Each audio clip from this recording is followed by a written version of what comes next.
Hello, my name is Sandra James, and I would like to tell you about an exceptional young man, Matthew Axelson, who was born and grew up in Cupertino.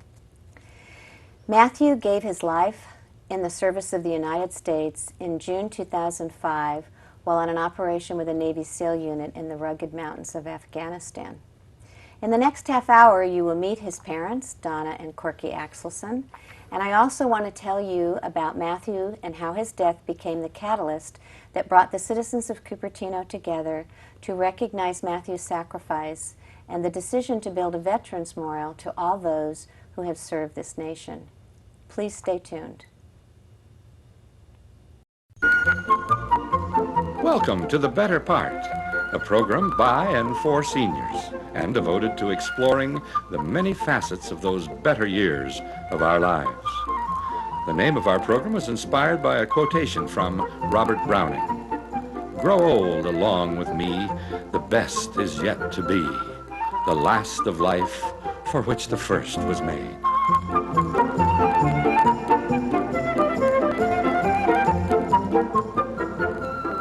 Now, sit back and enjoy a program made especially to provide seniors with useful information, plus some lighter moments to brighten your day. And our guests today are Donna and Corky Axelson, the parents of Matthew Axelson, a Navy SEAL who was killed in Afghanistan in 2005. I've known Donna and Corky for a long time. Donna is a resource teacher for the Cupertino Union School District for how many years, Donna?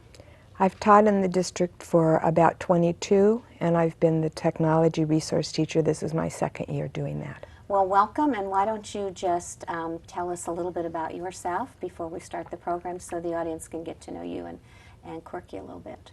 Well, thank you. We're pleased to be here. And we're always happy to talk about Matthew and his life, and we're particularly excited about this project that is underway as a result of his death. Okay.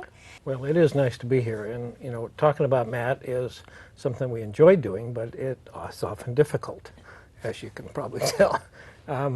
But this is something real special, and it's much bigger than Matt, but really how it started with Matt's life is pretty special. I'd like to start first by reading to you the award of the Navy Cross to Matthew Axelson. That is the second highest award that the United States Navy gives, second only to the Congressional Medal of Honor, and not very many people have been awarded this.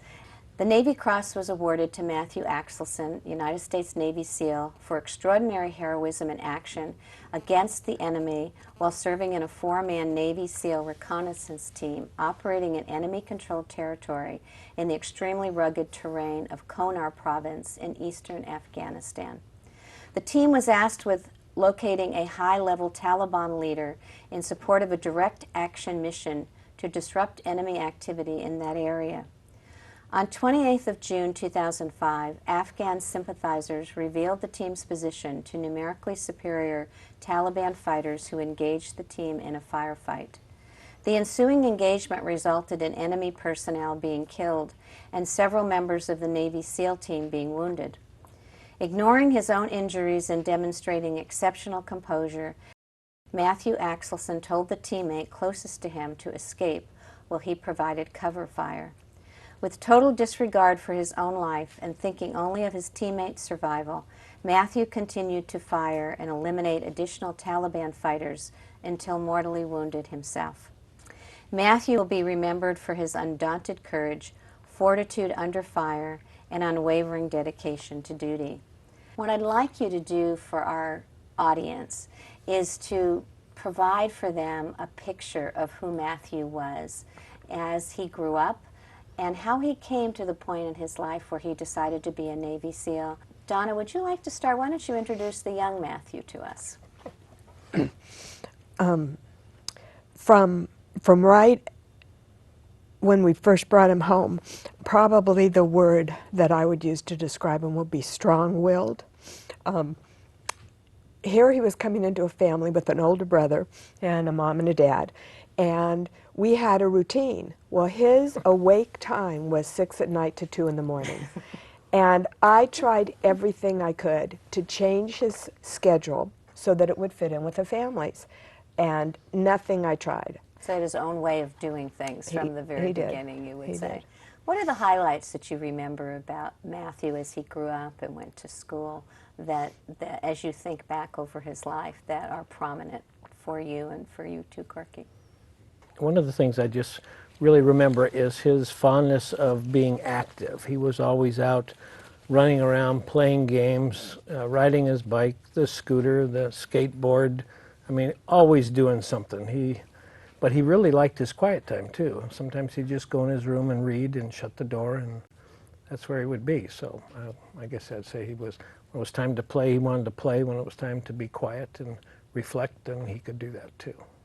And his relationship with his brother, Jeff? Oh, he had a real strong relationship with Jeff. One of the earliest stories that I love to tell about the two of them is in our backyard in Cupertino. We always had a garden as the boys were growing up, and so we grew vegetables and planted seasonal flowers. So they were playing outside one day, and all of a sudden I heard Matthew just screaming and crying, and I went racing outside, and he was drenched from head to toe. And Jeff was standing there with a watering can. So it was obvious what had happened. So I was angry, and I said to Jeff, "Get into your room and I will be there."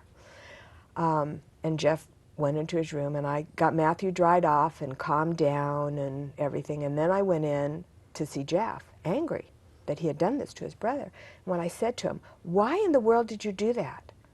And he said, "I just wanted to make him grow." And they were close enough together, a couple, 2.5 years, I guess, but when they grew up, they were close friends, which means all their friends became close friends. So it was a very large group of boys, basically, and girls when they got older, of course, but that grew up together and just loved to be together. Our house was like like the local place where they'd all hang out. So we got to know their friends very well, too. And it seems like the trait of as a group, having a partner, supporting and protecting your friends, then that was something that was also part of Matthew's personality as he was growing up. And obviously when you join the Navy SEALs, and we'll talk a little bit more about that too, that's a big part of the SEALs, is that you're always with a partner and you're always part of a team, and you depend on that team for your life, obviously. Yeah. Tell me, I know that you are a very faith-based family, and that your faith is a big part of your life, and therefore obviously was a big part of Matthew's life. How do you think that affected Matthew becoming the type of young man he became and the decision he ultimately made? One of the things that the First Baptist Youth Group did was go on mission trips. They would, in April during spring break, they would go on something called Mad Week, Make a Difference. And then in the summer, they would always do some kind of project. So he was able to travel to Canada, to Mexico, to various places throughout California, and do service to help other people. So he learned early on that it was important to give back, and that's the reason he joined the SEALs, was to give back. How did you feel about that, and what did you say to him? Well, I guess when I was in the service, my prayer was always that my children would never have to go through this. You were in the Vietnam War? Yeah. Jeff and Matt were both very physical. They loved to work out. Our garage was like a gym, so they did a lot of exercising together. And because they had, knew about the body, the muscles, and all those kinds of things, I mean, working out and then hearing about the SEALs and the exercise plan they went through, they just started doing it. I mean, everyone's heard of the SEALs and how, what a unique organization that is, and not just anybody can walk into that. So.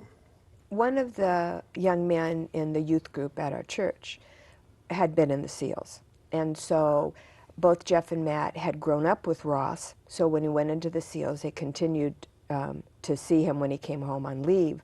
Then when Matthew went to San Diego to go to school, he did 4 years in Chico, and then he went down to San Diego to focus on political science. And one of the roommates at the house was a teammate of Ross's who was still active duty Navy. So they would talk with Chris in the evenings and when he would be around. So their interest in the SEALs was continually growing. And as Corky mentioned, both of them together started training because Jeff also considered going into the SEALs. So now we're to the point where it's becoming serious, and he's in San Diego, and he really has decided he wants to look into this. Now I know that those of us pretty much know that a little bit about the SEALs, but you know more about it than we do. And as you lived through Matthew's enlistment, acceptance, his training, talk to us a little bit about what that was like and what you learned in the process of what he was doing and what his life was going to be like. He left for basic training December 28th, 2000. And you mentioned it was... Yeah, that morning, you know, he was the recruiter, whatever, is going to pick him up early in the morning, of course, and we were down there. So he says, "I don't want you to come out with me. I don't even want you looking out the window." You know, I just... Don't embarrass me, Mom and Dad, right? don't embarrass me, Mom and Dad.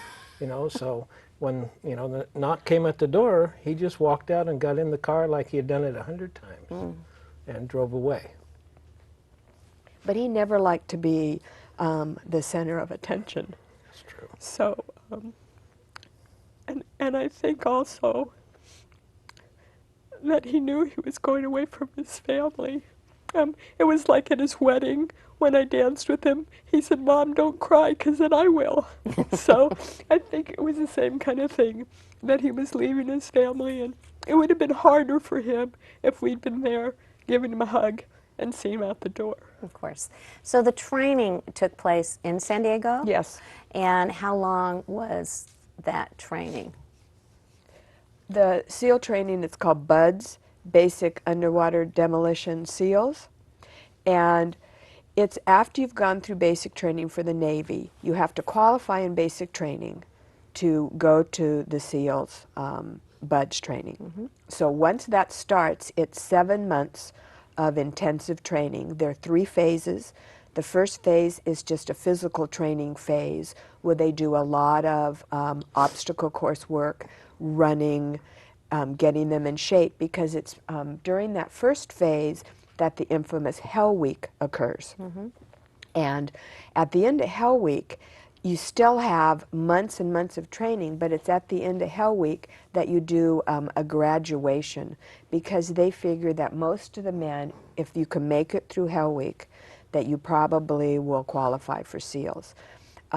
They started Hell Week with 172 men, and 55 graduated. Wow. Because it's not just physical, but it's also mental toughness. I'm sure it Yeah, it is. Yeah. stresses the whole thing out. I remember when the captain was giving the speech at the graduation, he said, "You've proved you're tough enough. The rest of your training will prove if you're good enough." Oh, and then when he became a SEAL, he's frequently gone on missions that you know nothing about, and then came this ultimate mission in Afghanistan. Did you know he was going on a mission when he left for that? For Afghanistan? Uh-huh. Oh, yeah.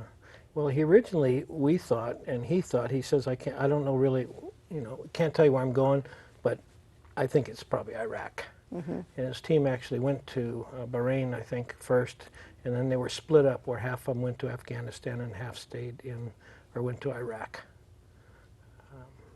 It's interesting because a SEAL often is thought of as a water creature. And Matthew's specialty was SEAL delivery vehicle, which is a small submarine that's wet, meaning when you're inside it, you're in all of your gear. It's not dry, it's wet. And that was his specialty. And here he died, and the teammates died, high in the mountains of Afghanistan. But the thing is that SEALs stand for sea, air, and land. So he had a lot of training. I mean, he jumped out of, I think it's called haloing. He jumped out of airplanes at 30,000 feet. lots of land navigation that he had to learn, as well as underwater navigation. But the training that he went through, Corky always joked, Corky during Vietnam was in the Army for 1 year. 9 months and 10 days. And, and Matthew's training before he ever was deployed was years. So he had more training. So the More SEALs... training than I had during my whole service experience. When the mission failed, when they were discovered, they did not find Matthew right away. There were a couple of weeks when they didn't really know where he was until the body was recovered. And I do know that his partner was part of the helicopter that went in to rescue him, James Suh, who we'll talk about when we talk about the Veterans Memorial, who also perished. But let's go then to what happened and how you felt. How did you handle that time when you did not know, and then when you found out that Matthew had sacrificed his life for one of his teammates?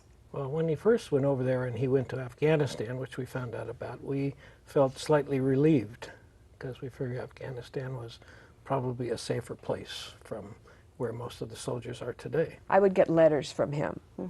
But Matthew had access to email, so we would hear from him regularly with email. I think he emailed his wife Cindy, you know, every day he was on base.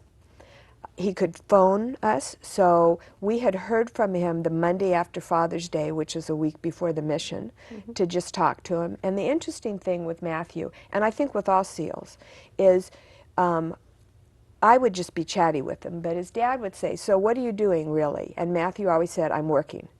And his dad would say, "Well, what does that mean?" He said, "I'm doing all the things I've been trained to do." I know when the community found out and the nation found out about Matthew's sacrifice and the death of himself and his team, you received a lot of help and support and some very moving tributes. And I wonder if you could explain this feather that's sitting on the table here and tell us a little bit about that. Well, I think I'd just like to read part of the letter that we received from the Whitehorse family. And the Whitehorse I'm going to let family. Donna tell you a little bit about the Whitehorse family. Thank you. Before I start to read it. One of the women that I worked with in the Cupertino School District, Sylvia McAmer, has a Native American heritage. And her eldest daughter married into the Whitehorse family.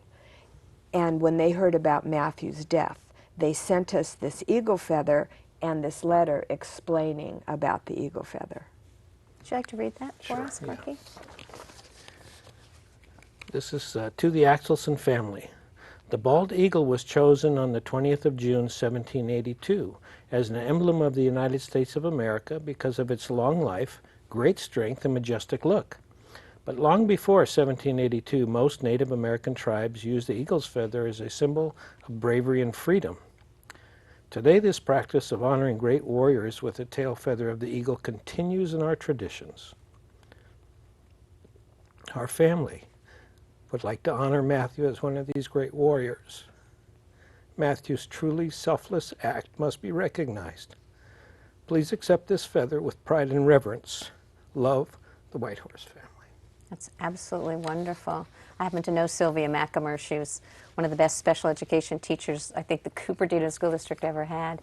That's Indeed. a wonderful tribute, and I think her letter helps us go right into what we want to talk about in the second half of this program, which is the Veterans Memorial that you are working on, and I'm working with you on, that will be erected in Cupertino Memorial Park. So I think to start with, I'd like to go back to that City Council meeting, which you know the date better than I do, was August 16th, 2005. And I actually was on the City Council at that time, and that was when Tony Banderman came, and the two of you came to the City Council, and if my memory is correct, simply asked to place a plaque either in the Cupertino Library or in Memorial Park honoring Matthew as a Monte Vista High School graduate and a resident of Cupertino. So why don't we take a look at a clip we have from that City Council meeting. our nation and our community lost a great hero, Navy SEAL Matthew Axelson. He was a former Cupertino resident and graduated in high school, local high school. And since then, the news got out. I have received, the council members received floods of letters expressing their concern and their condolences to the families. And in addition, there were some suggestions about setting up some memorial, in memory for somebody who died for our country in protection of our freedom. I think it'd be wonderful to have some type of freestanding memorial, be it a plaque or a statue or something, in a very public place, because this gentleman was so very well known, and his family as well, so very well known in the area.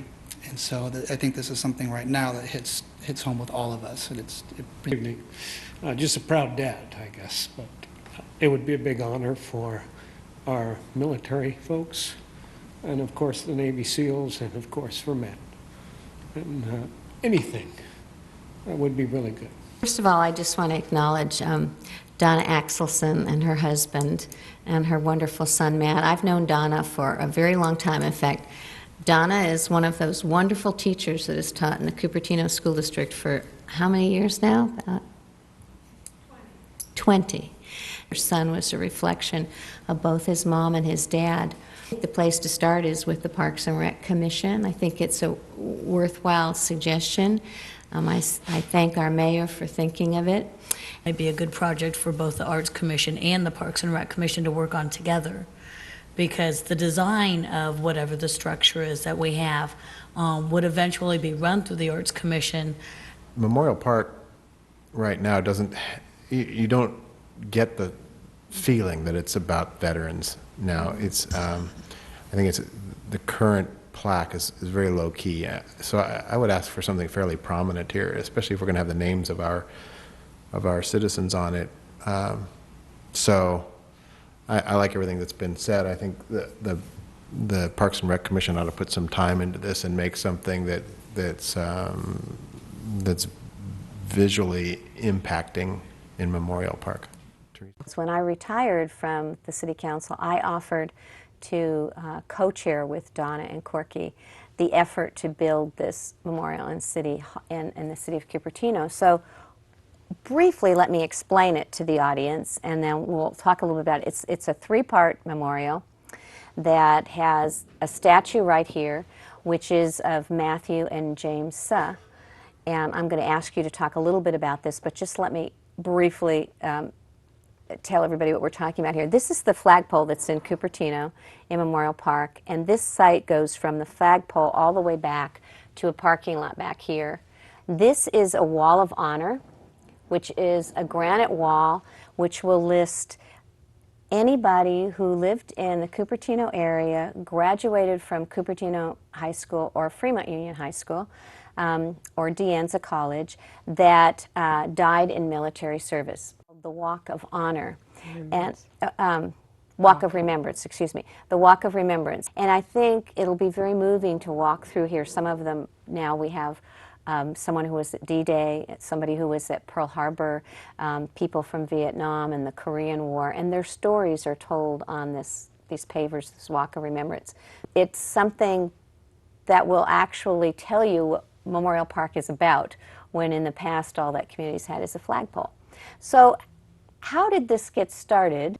After we buried Matthew, my brother passed away the next day. It was a sudden illness, and we felt we needed, this was in July, we buried Matthew on July 21st, and my brother died on July 22nd, and we felt we needed to get away. So we'd never been to Sedona, and we thought that would be a place where we could just have a quiet time. We came across a gallery for a sculptor named W. Stanley Proctor, and we loved his work. He did bronze work of people, animals, those kinds of things. And there was one in front of the studio of an elderly gentleman sitting on the bench, and it was called Poppies, and it was a World War II memorial that we were impressed with. That's how we found the sculptor. When Therese Smith, the director of Parks and Rec, asked if Corky and I would like to be involved in the project in November of 2005, we said we would be honored to be involved. And we suggested that they might want to consider Sandy Proctor for this. Sandy Proctor likes to use real people, and he asked us if we would mind if he used Matthew. We said that would be lovely. And he wanted to use 2 people, and it just seemed logical since the SEALs represent they're part of Special Forces, and Special Forces is an umbrella that encompasses all branches of the service. And the SEALs particularly, if people talk about them, they often talk about the teams because they always work in pairs. And James was Matthew's teammate. So if you're going to have 2 people, and Matthew is going to be one of them, logically James would be the other one. Where are you in the process now with the memorial? How far along have you gotten, and when are you expecting to finish or dedicate it? We've set a dedication date for this year, Veterans Day, Sunday, November 11th. The Rear Admiral in charge of Naval Special Warfare has already agreed to speak. We're in the process of putting the program together. I know you have a website that people can check with to get any information they want. If you want to give that website, please feel free to do that. www. All one word, CupertinoVeteransMemorial.org. Thank you very much for being with us today. Thank you for having us.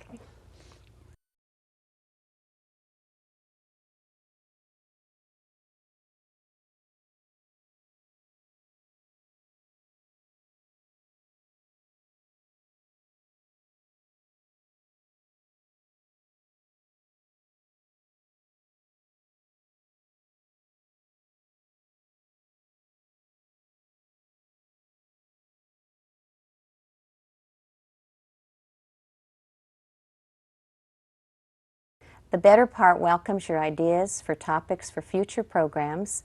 They can be reached by calling the Cupertino Senior Center. The number is 408-777-3150. That's 408-777-3150. You can also learn more about the Better Part at their website, www.alloneword.thebetterpart.com. That's www.thebetterpart.com. Thank you for watching, and goodbye till next week.